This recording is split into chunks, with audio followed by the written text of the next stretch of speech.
নমস্কার। বাংলার মানুষের জন্য আজকের সবথেকে বড় আপডেট নিয়ে চলে এলাম। রাজ্যের সামাজিক সুরক্ষা প্রকল্পে মাননীয় মুখ্যমন্ত্রী শুভেন্দু অধিকারীর সরকার এক বড় পদক্ষেপ গ্রহণ করল। বিশেষ করে যারা বার্ধক্য ভাতা, প্রতিবন্ধী ভাতা এবং বিধবা ভাতার উপর নির্ভরশীল, তাদের জন্য খুশির খবর। আজকের বড় সিদ্ধান্ত অনুযায়ী রাজ্যে বার্ধক্য ভাতা, প্রতিবন্ধী ভাতা এবং বিধবা ভাতার পরিমাণ এক ধাক্কায় দ্বিগুণ করা হলো।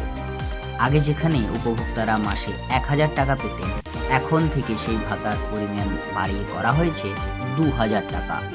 মুখ্যমন্ত্রী জানিয়েছেন, সাধারণ মানুষের আর্থিক স্থিতি মজবুত করতেই এই দ্রুত সিদ্ধান্ত নেওয়া হয়েছে। মূল্যবৃদ্ধির এই সময়ে ১,০০০ টাকায় দিন পার করা যে সাধারণ মানুষের পক্ষে কঠিন, তা সরকার উপলব্ধি করেছে। তাই মানবিক দৃষ্টিকোণ থেকে এই ভাতা বৃদ্ধির সিদ্ধান্ত।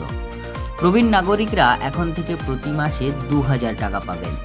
বিধবা এবং বিশেষভাবে সক্ষম ব্যক্তিরাও একই হারে এই বর্ধিত ভাতার সুবিধা পাবেন। এর ফলে রাজ্যে কয়েক লক্ষ পরিবার সরাসরি উপকৃত হতে চলেছে। সরকারি সূত্র মারফত জানা যাচ্ছে, এই বর্ধিত ভাতার টাকা সরাসরি উপভোক্তাদের ব্যাংক অ্যাকাউন্টে পাঠানো হবে। এর জন্য স্বচ্ছতা বজায় রাখতে এবং মাঝপথে যাতে কোনো টাকা লোপাট না হয়, তার উপর কড়া নজরদারি রাখার নির্দেশ দিয়েছেন মুখ্যমন্ত্রী। খুব শীঘ্রই এই নতুন নিয়ম কার্যকর হতে চলেছে। সরকারের এই পদক্ষেপে সাধারণ মানুষের মুখে হাসি ফুটেছে। এই উদ্যোগকে আপনারা কিভাবে দেখছেন?